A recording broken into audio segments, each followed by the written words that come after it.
teman-teman sekalian, salam autobiografi bukan tokoh. Orang biasa juga punya cerita. Berani hidup, berani berjuang, jangan kerja kau mengeluh terus. Teman-teman sekalian, episode yang kedua adalah episode tahun 1975. Banyak hal-hal berkesan di tahun 1975 yang masih segar dalam ingatan saya dalam perjalanan hidup saya. Teman-teman sekalian, salah satu hal yang sangat unik adalah kisah tentang hijrahnya kami dari desa Pepas menuju kota Puruk Jahu. Agar Anda bisa mengingat kembali cerita ini, maka tidak ada salahnya jika teman-teman mereview episode yang pertama, yaitu Pepas tahun 1974. Teman-teman sekalian, agar bisa hijrah ke kota Puruk Jahu, di Sungai Barito hanya satu-satunya jalan yang digunakan adalah transportasi yang menggunakan sarana transportasi air sungai yang ada di air sungai ya. Ada kapal-kapal kayu yang berlayar dari Banjarmasin menuju Hulu Barito, dan mereka secara khusus untuk mengangkut dan membawa penumpang.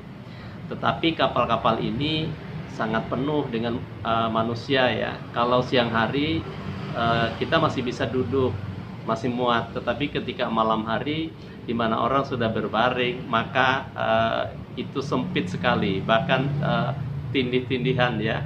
Oleh karena itu ikut kapal-kapal yang penumpang seperti ini tentu bukan pilihan bagi orang tua saya ketika mengajak kami hijrah ke kota Puruk Jahu. Selain biayanya mahal, juga kita mengalami kesulitan untuk masak dan lain-lain karena perjalanan kan sangat panjang dan kami tidak mungkin membeli di warung yang ada di kapal tersebut. Oleh karena itu, orang tua saya mencoba agar kami bisa berangkat ke Puruk Jahu itu menggunakan kapal barang. Nah, di kapal barang ini ada satu kapal. Kalau teman-teman seusia saya pasti mengenal, namanya kapal Sinar Mas, kapal Terang Mas, Bakti Bersama, dan lain-lain. Nah, jenis-jenis kapal ini dia dibuat di atas ponton ya, kemudian dibangun 2 lantai, 2 tingkat, ditarik dengan kapal takbut ya, semacam kapal takbut sekarang yang menarik ponton. Nah, kami beruntung karena kapal Sinar Mas ini memperbolehkan kami menumpang. Tentu saja tidak ada perlakuan spesial bagi penumpang karena ini adalah kapal barang, maka kami harus tinggal di bagian depan kapal tersebut. Nah, di bagian depan kapal tersebut memang sering masyarakat yang berada di pesisir sungai itu menumpang kapal ini untuk jarak dekat.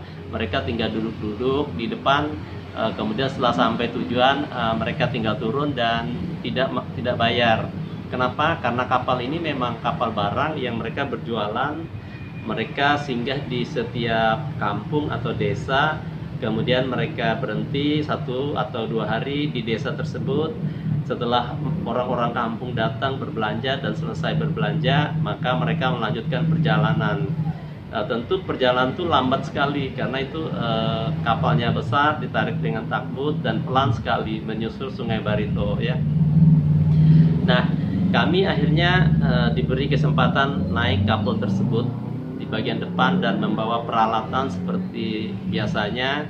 Kita diperbolehkan membawa alat-alat masak, kemudian seperti dapur yang terbuat dari tanah liat ya, kemudian kayu bakar, karena tidak ada bahan bakar di seputaran tempat menginap di bagian depan kapal tersebut, karena kapal ini ditarik menggunakan takbut, dia menggunakan tenaga batu bara ya, sehingga tidak ada masalah ketika kami harus menyalakan api di bagian depan itu untuk masak dan lain-lain.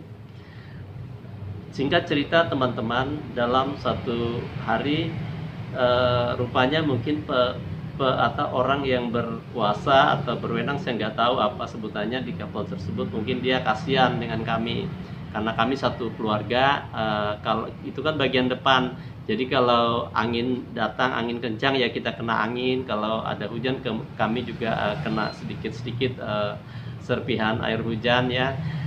Dia kasihan, oleh karena itu dia bilang di atas ini ada kamar kosong satu, silakan ditempatin. Jadi akhirnya kami pun pindah ke kamar tersebut.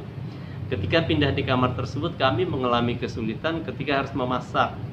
Tapi bapak saya gak kurang akal, dia pinjam kompor, ada kompor di kapal tersebut ya, dia pinjam masak di kamar. Sebenarnya ini dilarang, tetapi karena diam-diam akhirnya dia memasak, dan beberapa hari tidak ketahuan. Tapi suatu ketika ketahuan dan kita diperiksa di kamar tersebut, dan kita ditegur dengan keras karena itu berbahaya buat keselamatan kapal, bisa terjadi kebakaran dan lain-lain. Tetapi bapak saya segera meminta maaf dan diam-diam dia mengulangi lagi kembali. Setelah beberapa lama, akhirnya kita benar-benar si pemilik kapal tidak bisa lagi mentolerir dan kami dikembalikan lagi ke bagian depan kapal ya. Nah, teman-teman sekalian, kapal ini tergantung situasi air. Ketika air pasang, maka kapal itu bisa berlayar seperti biasanya ya. Namun ketika air surut, maka kapal-kapal tersebut harus singgah dulu menunggu air pasang atau air naik istilahnya kalau di sana. Setelah air naik baru dia bisa berlayar. Teman-teman sekalian bisa membayangkan perjalanan berapa hari kami menuju kota Puruk Chau tersebut. Dan sampai di dermaga, di sebuah namanya dermaga ya. Dermaga ini adalah sebuah pasar yang biasanya hanya ada di setiap hari Rabu ya, pasar mingguan, tidak jauh dari kota Muara Tewe di pinggir Sungai Barito. Nah, pada saat itu air sungai jadi surut sehingga kapal tersebut tidak bisa berlayar. Kemudian di dermaga ini ada tempat menonton ya, tempat menonton film yang dia tidak punya atap. Kalau orang sana mengatakan itu misbar. Jadi ketika gerimis bubar ya, jadi misbar. Nah, saya bersama kakak saya diajak oleh karyawan di kapal tersebut untuk menonton ke tempat tersebut. Nah, setelah menonton, itulah pertama kali saya melihat bagaimana gambaran kota dan bagaimana ada artis, ada aktor, ada kisah, ada cerita. Seorang anak usia 7 tahun seperti saya sangat terkesan, sehingga di dalam diri saya muncul keinginan untuk menjadi orang yang bisa lebih maju karena melihat suasana di film tersebut, ada kota ya dan lain-lain. Dan beberapa tahun kemudian setelah saya sudah sekolah, saya baru tahu kalau film yang pernah saya tonton itu judulnya adalah Badai Pasti Berlalu ya. Itu film yang sangat terkenal yang dibintangi oleh Meike Widiawati bersama Sofan Sopyan. Tapi ini saya setelah sekian tahun saya tahu, saya rewind kembali baru saya mengingat, oh ternyata film yang pernah saya tonton itu adalah film Badai Pasti Berlalu. Singkat cerita teman-teman, akhirnya dengan susah payah kami mengikuti kapal kayu, kapal barang itu, akhirnya kami sampai ke Bumban Camp. Ternyata ayah saya sudah mempersiapkan sebuah rumah terapung ya, yang dia beli dari salah seorang warga di Bumban Camp. Kalau tidak keliru namanya Haji Nanang ya. Jadi Haji Nanang ini memiliki rumah terapung yang oleh dalam bahasa daerah di sana dikatakan lanting. Jadi dibeli dari cerita-cerita orang tua saya mendengar itu dibeli seharga 20.000, dan rencananya kami tinggal di tempat itu, dan lanting itu akhirnya atau rumah terapung itu nanti akan ditarik ke Puruk Chau karena kami tidak punya rumah di Puruk Chau, tidak punya tempat tinggal. Perusahaan tidak menyediakan apapun ya. Nah, setelah kami masuk di rumah lanting tersebut, tentu suasana menjadi suasana yang sangat tidak nyaman buat kami karena kami tinggal di rumah lanting ketika malam hari itu kalau ada kapal-kapal kecil gelombangnya sehingga itu seperti terayun-ayun di dalam ya. Terus airnya juga di situ, itu rumah lanting itu teman-teman di sepanjang pesisir Sungai Barito itu ada banyak ya. Jadi dia kayu lop yang disusun sedemikian rupa lalu dibangun tempat tinggal di atasnya. Nah, karena kami harus berada di Puruk Chau, maka rumah lanting ini bapak saya bilang dia akan minta tolong ke perusahaan untuk ditarik ke Puruk Chau. tentu saja karena bapak saya minta tolong, akhirnya diperbolehkan, dan saya ingat sekali ditarik menggunakan kapal dengan kode kapal takbut ya, itu semacam kapal tunda, namanya DD07. DD itu adalah singkatan dari Jayanti Jaya. Itu belakangan juga saya mengerti bahwa DD itu adalah Jayanti Jaya, kapal nomor 07 yang biasanya menarik log. Nah, tentu ini satu yang unik teman-teman ya, karena rumah lanting biasanya orang-orang itu membawa rumah lanting itu ditarik milir, bahkan tidak pernah ditarik untuk mudik ya, karena kalau mudik itu melawan arus sungai. Tetapi untuk lanting kami ini secara spesial ditarik mudik. Akhirnya dipasang dan kami dipindahkan, tidak tinggal di lanting tapi kami dipindahkan ke takbut selama proses penarikan itu. Dan kami melalui desa, yaitu desa Sumpuy, kemudian desa Purkjau seberang. Sampai ke Purkjau, setiap orang melihat ada kapal atau kapal yang menarik lanting atau rumah terapung, mereka selalu berteriak dalam bahasa daerah sana, "Mang, andak si kue lantingnya tekareh." Maksudnya dia, itu lanting taruh di mana? Kemudian saya dengar juga ayah saya jawab, "Muara Beriwit," katanya ya. Jadi itu cukup aneh buat masyarakat di sana. Kenapa kok ada rumah terapung yang ditarik melawan arus sungai? Tapi karena tenaga kapal DD07 itu cukup kuat ya, biasa menarik log, akhirnya itu bisa berjalan dengan lancar, dan akhirnya ditambat di muara Sungai Beriwit.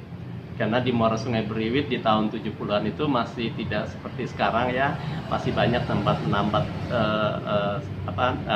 rumah-rumah terapung itu. Kemudian kami tinggallah di muara Sungai Beriwit itu. Nah, dalam perjalanan waktu kami tinggal di Sungai Beriwit itu, ketika air surut itu sungai menjadi kering, sisa sedikit ya. Tapi ketika hari hujan maka air akan deras sekali, seperti banjir bandang ya dari sungai itu, atau orang di sana mengatakan sampurak. Nah, kalau sampurak itu airnya deras bersama kadang sampah lain-lain masuk, sehingga lanting kami itu juga jadi penuh sampah-sampah.